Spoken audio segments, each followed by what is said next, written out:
People are saying I fixed the stars with my fire sacrifice. People are saying that. I'm not saying that. People are saying that. I'm just saying I might have fixed the stars with the fire sacrifice yesterday, Dom. I don't think it's a coincidence that a sacrifice is made and one of the most well-rounded wins of all of this entire season comes the same day. People are saying I saved the star season. Yesterday, if you didn't see it on either my social media or Clean Sheet Devices social media pages, I made a fire sacrifice. I burned a rally towel from a previous playoff experience, and it did take two goes at it because I don't have like one of those external Bluetooth mics, so I was using my AirPods. I didn't know you had to like select to use the AirPods as the audio thing and the input and the output. So I burned 2 towels yesterday. It is what it is. So maybe it was the 2 towels and one off of camera, one on camera that really did the trick. If you didn't see it, I'll put a picture like right here in the middle of me holding a burning towel yesterday. So made a fire sacrifice, and then we get to the arena and Mikko Rantanen is not playing. Like just before puck drop, they're like, "Oh yeah, Mikko's not playing tonight." I'm like, "Oh, do I have to do a different type of sacrifice?" Luckily, that wasn't the case, Dom. Luckily, that wasn't the case. No, and starting this game, AAC was a little quiet, but we got going, man. And like the hockey gods recognized your sacrifice and raised it to a Dallas Stars win. Yeah, Stars win 6-2 against Boston at home, post-fire sacrifice. Welcome to Clean Sheet of Ice, a Texas hockey podcast. Hit that subscribe button on YouTube at Clean Sheet of Ice or wherever you get your audio platforms. Leave us a like, leave us a comment. Let me know what you sacrificed yesterday before the Stars won. I'd love to hear it in the comments on YouTube. So shout out to you, whoever made a sacrifice. Shout out to me for making the sacrifice and putting it on a camera. I saved the Star season. You saved the Star season, Dom. And listeners, you saved the Star season as well. So let's get into it. First period, like you said, the crowd wasn't too much into it, but around 11 minutes in, I think, Nathan Bastian had a hell of a shift. He had a hell of a shift every time he was on the ice last night. We're recording this Wednesday morning right after the game.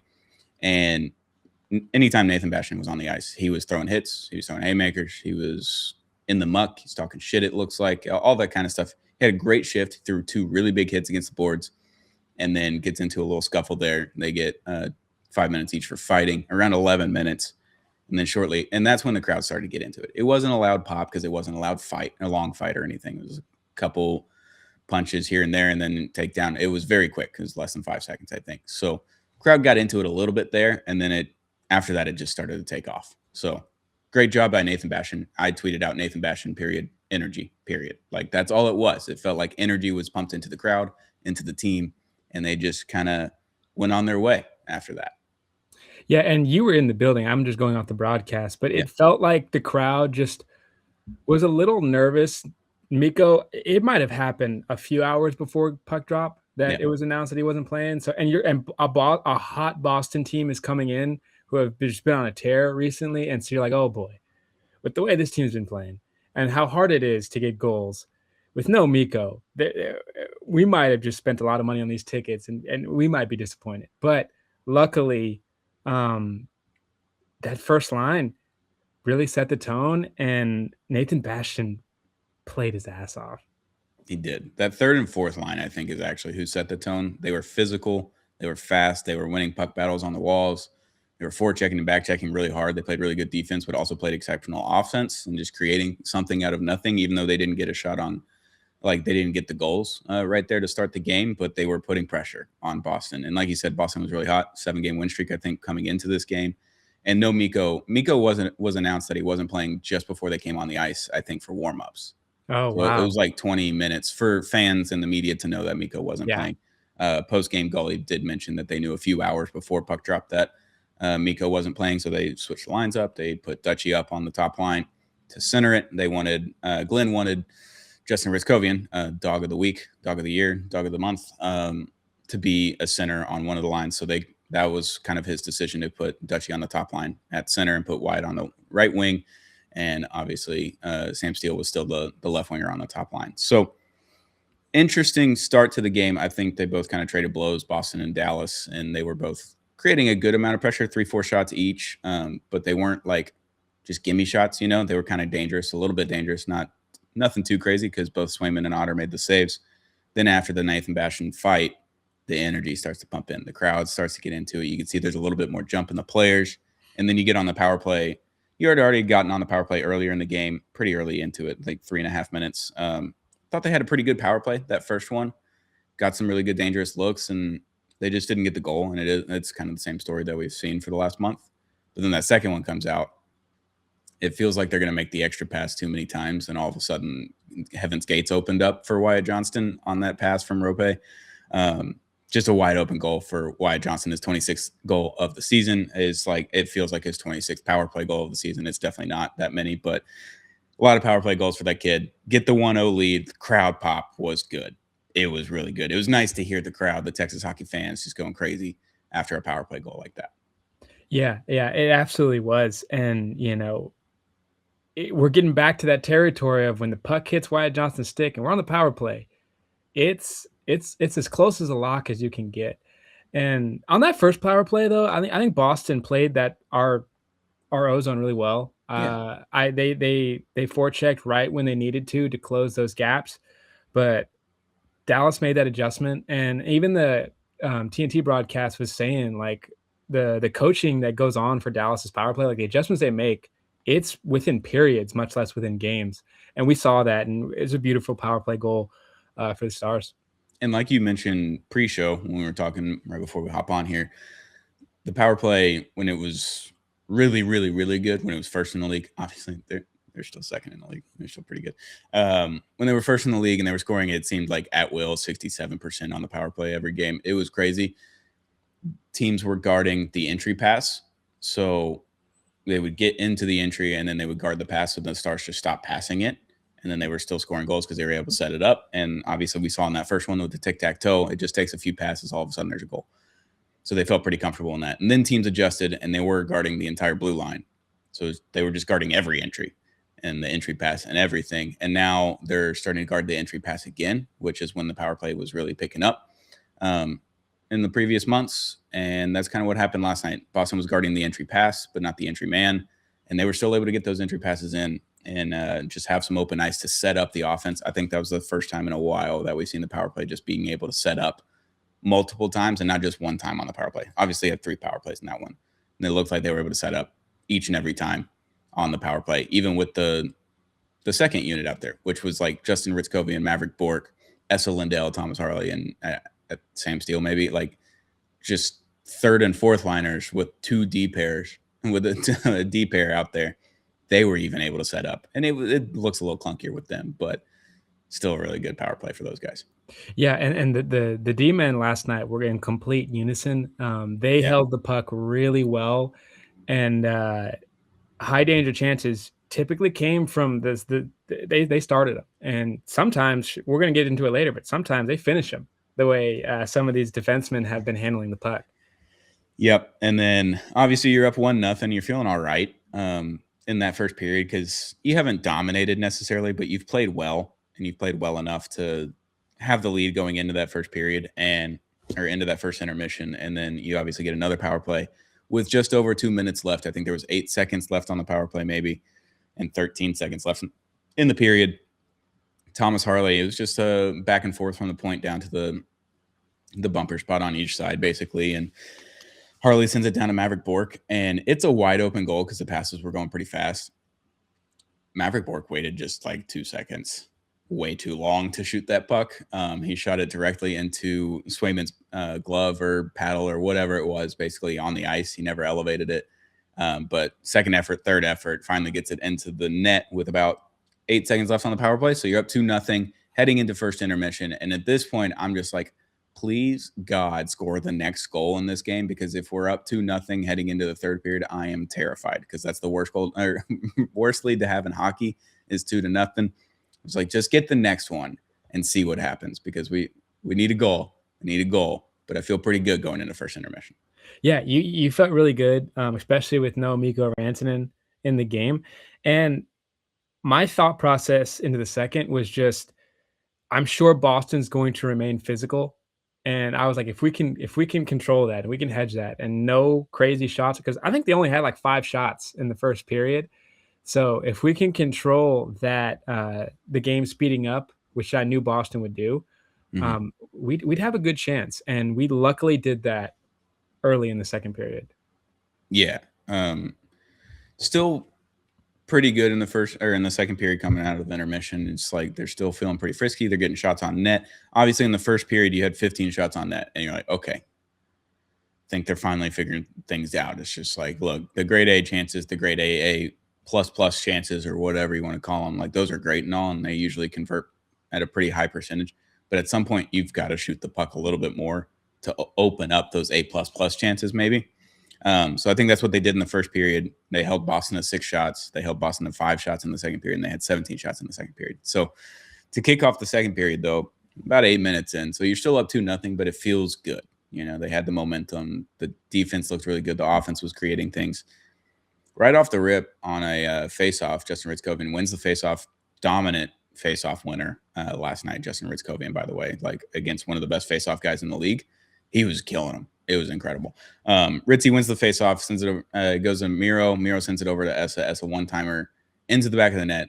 Jamie Benn tipped it, and they never gave Jamie Benn the credit for the goal. So Essa Lindell gets the goal. It was still a hell of a one-timer, short side on Swayman. You're up 3-0. And at this point, I'm like, okay, fire sacrifice. The fire sacrifice is working. It's really working at this point because we're up 3-0. I'm glad you noticed that. I thought the puck changed direction a little bit, It but did. nobody said anything. And I'm not complaining. A goal's a goal. But here we go, Stone. Like, this is what I'm talking about. A week ago from today, I stated that outside of our first line, we posed no threat to score a goal. And now we're getting, well, we had to change up lines, obviously, because Miko is out. But now when you get that second and third line being a little frisky and getting shots that could change direction, you never know what's going to happen. Now you have to prepare for the entire lineup from the Stars. And when you can do that, it creates such a easier transition in the neutral zone. It helps us play better defense, and it just keeps us on attack. And that's when the Stars are dangerous. Yeah, and also Essa Lindell getting a goal is a huge thing for statistics. I can't remember who tweeted it out. I don't know if it was Michael Dixon or Bruce Levine or whoever it was. Someone tweeted out, I think the Stars were 13-1-3 this season when a Stars defenseman scores a goal. And that was before last night. Obviously, Essa gets the goal. You win another one there. So they're at 14 wins and like 3 overtime losses and 1 regulation loss, I think, when a defenseman scores a goal. That's kind of the key. Is like if the defense is contributing on offense, things are going to go very, very well for this team. Obviously, Essa, that one-timer was like one of the best one-timers I've ever, like one of the best shots I've seen out of Essa Lindell. Because normally it's just like he flings it at the net because like whatever, the clock's running out on the power play or whatever it is. He's just like, you know what? I'm kind of tired of being on the ice. Let's just shoot the puck. This was right off a face-off. Everybody's clean. Everybody's just rested at this point, as rest as you can. And he sent that one-timer. It was a great shot by Essa. It did get deflected. I thought it was by Jamie. Jamie is probably the first person to tell you that he didn't score the goal, even if he did. He just doesn't care. So that's probably what happened. And Essa gets his 5th goal of the season. Miro's 2nd assist of the night. Justin Hryckowian's, I think, it's his 2nd point of the night, his 2nd assist on that one. So great play. You're up 3-0. I feel really good after that. Yeah, and now you have the crowd behind you. Now you have the momentum. Now is the time you close out a game and put a stamp on what was really, really good puck control throughout this game. Yeah. Speaking of Justin Hryckowian, dog of the week. It's Wednesday, dog of the week. They played like 2 games, dog of the week. He was in everybody's face a lot last night. Boston did not like the way he was hitting people or forechecking or whatever it may be. I don't know if he talks shit. I would assume he does, but yeah, Ritzy was just in the mix from the start last night. First shift, he's out there. He's in the muck. He's hitting people. He's putting good shots on net. He's getting up in the goalie's grill and kind of snow showering the Swayman a little bit on the frozen puck, all that kind of stuff. Ritzy's already got 2 assists at this point. We're heading into the last 30 seconds roughly of the period, last minute. And they had a lot of pressure in that last minute in the O-zone. It's about 30 seconds left in the period. And Ritzy, I don't know. I don't even know what happened, really. It doesn't the physics didn't make any sense to me. Somehow the puck sneaks behind Swayman, and Swayman then tries to like lie flat, I guess, and his legs push backwards a little bit, and it pushes the puck over the line. Ritzy is celebrating just like he won Game 7 in overtime of the Stanley Cup Finals once again, and not a soul is celebrating. not a soul, not a single Stars player is like going over there to like give him a high five or a hug or all that kind of stuff. And he's looking at the refs. He's jumping up and down. He's like, I scored. And no one said anything. And then they finally go and review it. It was a good goal. Ritzy was right. He did score. He saw it. He went behind the net. He's like, that puck's in the back of the net, boys. And Ritzy makes it 4-0. And then once they finally announced that the goal was scored, the crowd got into it because there was a handful of people in the crowd that noticed that the goal went in right off the rip, or just saw Ritzy celebrating and just started celebrating as well. So that was a fun goal. His quote after the game was really funny. Yeah, the commentary was really fun to hear about him. Like, there's so many players in this league, and to go undrafted, it's really hard to make it. And then just to leave the impression on both the Texas Stars and the Dallas Stars that he's made has been incredible. He's a guy that's earned every single minute of ice time, and he's making it really hard to not play him out there and move him up the lines, because just what he brings to this team, not a lot of people can do. Energy. Energy is a really big thing. Obviously, with Glen, he loves energy. And I think when Mikko comes back, I would love to see Ritzy up on that top line. I know he's been really good at center, but just having that energy next to Mikko Rantanen and Wyatt Johnson on the top line would be really fun. So after the goal is scored, we talked to Ritzy post-game. Justin Hryckowian on celebrating his goal alone because nobody else knew it went in. This is from Sam Nessler. He's the one that asked the question last night in the scrum. He said, yeah, that was a weird one. The boys didn't trust me. Take them however they come. With a good grin and a little chuckle in there as well. So, good for Ritzy, getting a little shine. And he said he's putting his phone on Do Not Disturb because it was a nationally televised game last night. So he's like, I'm putting my phone on Do Not Disturb. It's on to the next one. Never too high, never too low. And just keep on going. I was like, hey, it's a big boy move there from Ritzy. Obviously, he's been in the league he was in there a little bit last year, and now he's up here kind of full-time this year. So good for Ritzy. His 8th goal of the season. He got his 9th assist of the season earlier. And then third period was the Robo show. Just the Robo show is all it was. I think he put up maybe 20 shot attempts last night. It was pretty close to 20. He had 9 shots on goal. That wraparound goal, his first one in the third period, absolutely disgusting. Just so gross. Just waited just an extra second to get fully in front of the goal and just send it far side. It was gross. It was just disgusting from Robo. It's a beauty watching him extend his arms, both, in a wraparound situation like that and just defending the puck from a defender. Mm-hmm. He's so good at it. And to get that much muscle on a shot when it's far away from your body, it's super impressive. The guy has a PhD in goal scoring, and we saw it last night.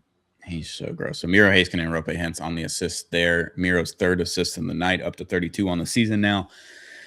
That Robo goal was because he's just keeping the puck in the ozone at this point, and he's going behind the net. And I'm just like, yeah, And then he starts to look like he's going towards the wraparound. I'm like, all right, see what happens. It's so gross, dude. I think Swayman is still in it after this. It's about 3 minutes into the period, and then about 6 minutes into the period, a little over 6 minutes, Robo wins a puck battle on the side of the wall, on the right side of the rink, and he just comes out and just shoots the puck. And it is the most effortless looking shot in the NHL, I think, with the amount of speed, the accuracy, and everything that Robo has. It is the most effortless looking shot, and he sends it top shelf, right side, short side, in between the neck of Swayman and the post. He finds a little hole for the puck to go, and it was a beauty. 29th goal of the season for Robo, the most effortless shot in the NHL. Yeah, it's pond hockey for him. And also, like, it's so funny because Miro Heiskanen, the way he plays hockey as well, it's just like he's just having fun. Like, nothing's too high for him. When you got those two boys playing loose and free, like, it's scary hours for the other team. And the speed, like, it leaves his stick and it's already in the back of the net. before like my horrendous eyes that now need glasses can comprehend what has happened on the play. Like his shot is so fast. It's insane. I think in practice and warmups and all that kind of stuff, I notice Rope hits his shot a lot, but you don't notice that from Robo because Robo's not putting a ton of effort in the shots in practice or in morning skate or morning or warm-ups before the game. Like he's not throwing a haymaker out there with the shot, but in game it's disgusting. It's so fast. It comes off the stick and it's in the back of the net before the cameraman realizes that he's really shooting. Like you don't even see the pan in the slow-mo one from last night until after the puck's already in the net. It was just disgusting. So hell of a couple of shifts there from Robo. He looked like disinterested after he scored those 2 goals. He's like, fucking finally that one of them went in. I've shot the puck 40 times tonight. Why are they not going? Everyone else is scoring. Everyone else is. So Robo got 2. He was on Hattie watch in the 3rd period after 6 minutes. But yeah, you're up 6-0. Obviously, you let in a power play goal. It was a sick tip from Morgan Geeky from Pasternak. And it is what it is. That's where the shutout went. And then the defense kind of collapsed on that last one, 6-2. Just a weird one in front of the net where they think they have him covered, and all of a sudden he just gets a stick on it. It goes 5-hole on Otter, and it is what it is. But you're up 6-2. You win the game. The curse has been lifted. The fire sacrifice worked. They played a really physical game. They played from start to finish, and I think it was a really well-rounded game that the guys can kind of stack off of now. It's like, look, yeah, we put in 6 goals, sure, but that was a pretty complete 60 minutes. Let's take it into the next one in Columbus on the road.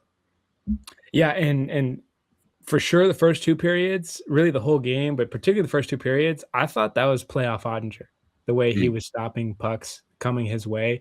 Yeah. We've been worried and really kind of concerned that maybe that injury was lingering on him. He looked really fast last night from post to post, and that was a really, really good game by Otter, and it kind of went overshadowed by just how much offense that the Stars had. So I wanted to mention that. But yeah, this was the first time in a long time I've seen 3 periods where the Stars just felt like they had the game in their control, in their possession, and there was nothing denying them. It was just getting to those opportunities, and once they got to them, they capitalized. And it was, I think it was a sacrifice, man. I really think it was. Fire sacrifice, man. People are saying it worked. Yeah, like you said, though, Otter was really good last night. 18 shots on goal from Boston, so it wasn't a ton of shots. Obviously, 6, 5, and 7 between the 3 periods for Boston. So the defense did a great job of just making sure there weren't a ton of shots on goal. And when they were shots on goal, that Jake was kind of having a good eye on it. And it wasn't like the other game on Monday where the rebound went into the wrong spot and they just were able to get a rebound shot off of him and score the goal right off the rip. Like, he did a really good job of controlling the puck, I think, and able to find the puck or make sure that it was going to the opposite side and into the boards behind the net, whatever it may be, where those shots were going, where if there was a rebound, there was just no chance for a rebound shot to go in. So, yeah, I think Otter played really well. The thing I really enjoyed hearing last night was Glen Gulutzan when he came to the podium. Like, he was pretty upset after Monday's game. It's gone on too long, this, that, and the other. Like, you could tell that he was visibly upset, like verbally upset, all that kind of stuff. Last night, obviously, he's not like the happiest person. He's like, yeah, we've been sucking for a month. Like, this was a good start. It's a good stepping stone. But what he said is, like, we took all the micro adjustments and the micro coaching things out of yesterday and today, and we went to the macro. What are the big things? You got to be physical. You got to win puck battles. When it comes down to playoff time, it's going to be hand-to-hand combat. Who's the stronger man? And you got to be more physical. You got to go to the hard areas, and you got to score hard goals. And what did they do last night? That was one of their most physical games that we've seen in about a month and a half, maybe 2 months. They were hitting. Obviously, the hits don't show up on the stat sheet, but they were physical. They were winning puck battles. Every line was winning puck battles, like Wyatt Johnston, Matt Duchene. All these guys are up there in the top lines. And then obviously the bottom 6 guys, Hryckowian, Foxa, Justin Hryckowian, Sam Steele, just those guys were winning puck battles a lot last night. They were throwing big hits. Nathan Bastian, big energy guy there. And then they were scoring weird, hard goals. Maverick Bork right up close on that power play. Justin Hryckowian sneaking that one in, tucking it. Robo with the wraparound. Like, they're going to the hard areas. They were hitting people. They were being physical, and they were winning puck battles. And they just went to the macro. He said think about what your dad was telling you when you were a kid, when you started to play hockey. It's like, be physical, win the puck battles, go to the hard areas, and most importantly, have fun doing it. That's how he described what they were doing last night. And I was like, all right, I think we're just getting back to the basics, and it worked. I love how he mentioned winning puck battles because I think what I saw last night is the forwards, whenever a shot would be thrown at Swayman, they were ready for either to get a rebound or to battle to get possession again. And, Mm-hmm. maybe they might not get a rebound, but getting that possession again keeps Boston, it tires them out, it keeps them on their heels, and it continues to maintain that control on the game that the Stars have and they need. And in previous games, we've seen too many times, Rupe sends a shot and everyone's flat footed and then a rush comes the other way. And that's just spelling bad news. But last night, all of the forwards, everybody was ready for the next play before it even happens. And Gully's one of the best post game at the podium. Like he's actually going to give you something that's informative and not, the normal fluff of, we got to continue this momentum and we got just one day at a time. Like, no, he's going to tell you what he feels. Yeah. And I love that you mentioned that when there was a shot on goal, they were crashing the net to see if there was a rebound opportunity or to make sure that they were able to get that puck. Because on that first goal, if you remember, I'm watching the little ice thing right now. Swayman doesn't have control of the puck. Boston kind of takes it behind the net. It's on the power play, obviously, so you get a man up. You got 95-21 and 53 right there behind the net, all fighting for the puck. 95 probably pokes it over to 21. 21 gets it to 53. 53 sends it over to, I believe, Miro. Miro sends it back over to Rope. Rope one time passes it over to Wyatt, wide open net. They won a puck battle behind the net off of a rebound to set up that first goal, which then looks like a beautiful goal because it's tic-tac-toe and that kind of stuff. But it was really won in the trenches there behind the net. So I think overall, just a really good night from the Stars last night. They needed it desperately against a really hot team too. Boston's coming in winning 7 games in a row. Yeah. Before that, obviously you had Tampa that was 13-0 or 12-0-1 coming in to those games on Sunday. You lose that one and you didn't deserve to win, but that Boston game, you definitely deserve to win. And viewers, listeners, everyone on our YouTube, hit that subscribe button because you know what you deserve?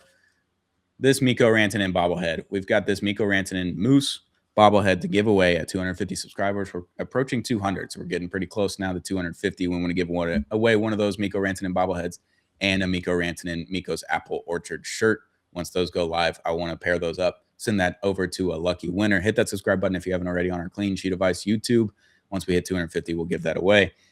Dom, Thursday night, early game. We get to go to bed early. Dom, our favorite game time is 6 o'clock. Thursday night, Stars are heading to Columbus. Columbus isn't what they were last year. They're a little bit worse, I think. The whole East is just confusing, though. They're not like bad. They have 51 points, and 58 isn't getting into the wild cards. They're not out of it yet, but they're second to last in the East right now. Columbus isn't the same team as last year. Can they continue the momentum? Can they continue the physicality, do the macro things instead of the micro adjustments, and keep moving on? So that's Thursday night, 6 o'clock. What do you think about this game? It's just going to be interesting to see where these lines fall. I mean, obviously, we also don't know the extent of Mikko's illness, so we don't know where we're at there. But I would love to see Ritzy in that same slot he was in last night, just because if it ain't broke, don't fix it. And I'm starting to think you can put him anywhere, and he's going to find a way to be productive. Mm-hmm. But this is a perfect setting to just continue this momentum and really kind of cap off going into the Olympic break with some fire. And that the Dallas Stars are back, and they took their biggest blow the entire season, and they're still the second team, or now the third team. Yeah. But like this team, man, I'd rather them go through their lumps now to get to the best Stars hockey in the future. And if we continue to get this play that the defensemen were giving us last night, I think we'll be great in a really good spot. Yeah, like you said, they've got 65 points. Tampa and Carolina both have 66 now in the East. So now the Stars are tied for 4th in the NHL in points. When you have an entire month of bad games with a 3 wins sprinkled in between, like It's pretty good. You did a great job. And you know, the funny thing is after 50 games last season, you know how many points the Stars had? I do not know. 65. They're the same team. It looks a lot different. It was a longer stretch of bad. Like, I know the beginning of last season, the first 2 months were like, what's up with this team? Why aren't they scoring? Why aren't they doing this? Tyler Seguin then goes on LTIR. You're like, golly, can we figure it out? Mason Marchment got hit in the face. Everybody was getting hit in the face last year. Yeah. Had a lot of injuries. Had a lot of injuries this year, but you were winning during the injuries as opposed to not. And then everybody kind of comes back healthy for the most part. And they kind of went on a slump for about a whole month. And you're looking like, what's wrong with this team? What can we fix? What can we do? Fire sacrifice. Fire sacrifice. That's all we had to do. I think we're back. I mean, if this team gets rolling and then Liam Bichsel comes back, and the national media is basically saying Dallas is going to make a move, we're just waiting on it. Like everything has been hearing, it's like they're kind of keeping eyes on. It wasn't just Rasmus Anderson. Like, they are keeping eyes on a lot of people. There's a lot of guys I think would look great in a Stars uniform, Alex Tuck. But you know, it's going to happen, Stars fans. You just got to be patient for it. And God, I can't wait for Bichsel to come back, because this blue line's already improving, and he would just add a dimension that we really need in that physicality. Yeah, so Bichsel actually was on the ice, I believe, Monday morning for practice. He was out there pre-practice and skating around, and everyone's like, okay, that's good to see. He's skating. He actually he participated in practice. So that's a pretty good sign that you're going to get Liam back pretty soon. That's going to add to your physicality factor and your big hits and your energy and all that kind of stuff. Liam Bichsel is going to help out tremendously with that. It's also going to help out a lot on your blue line, kind of helping Petro and Capo and Nils and Labushkin and all these guys that have been playing a lot of minutes recently. Liam's going to be able to come in and kind of help carry that load on the bottom pairing there. So that's going to be pretty fun. And like you said, with the trade deadline, said it on the last episode, Jim Nill won 3 straight GM of the Year awards. There's no need to question them. I do agree with waiting till after the Olympic break. If you got people that you're eyeing that are going to be in the Olympics, or maybe on the bubble of making the Olympics, depending on like injuries and all that kind of stuff that happens, you don't want to trade for a guy and then he goes to the Olympics and then misses the rest of the NHL season and the playoffs because he got hurt in the Olympics. It's the Olympics. It's not going to be the 4 nations where it's going to be as physical, but shit happens in hockey, and you'd rather be safe than sorry. And maybe Jim Nill has a trick up his sleeve where it's a guy that you trade and he's a UFA, but you make a big deal and sign him for 8 years, like we did last year with Mikko Rantanen. We didn't know Mikko Rantanen was available until post 4 nations last season anyway. Just saying, waiting is probably the move. I know Sherwood's gone. I know Anderson's gone. I'm not panicked. There's going to be somebody out there that Jim Nill wants and is going to get. Yeah, and with the way, I mean, I guess I think about this in the NBA too. Like, every NBA championship team always makes a move, and it's not necessarily for a blue chip all-star, but they make something to bolster their back end. And I did not expect Ritzy to play this good when the season started.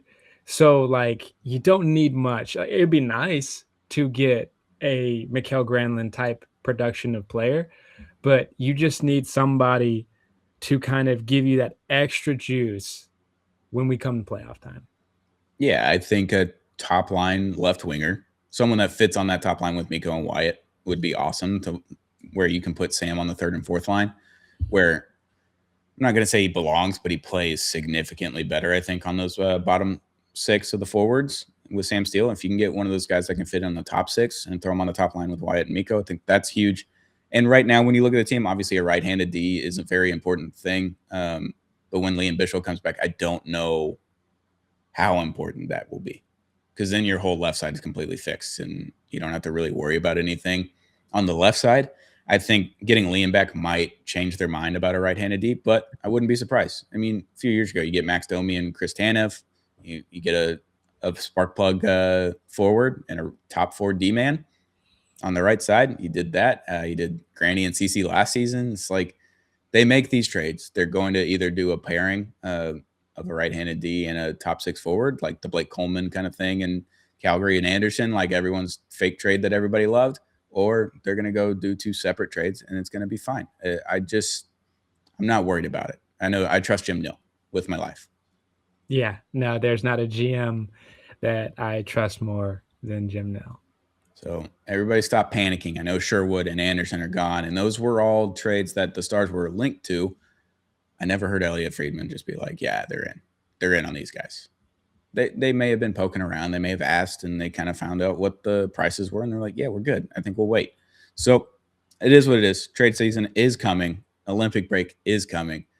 I need my USA hat to come in. I'm really excited about that. Really pumped. They have USA jerseys in the pro shop, in the team shop at AAC now. So Olympic break is coming.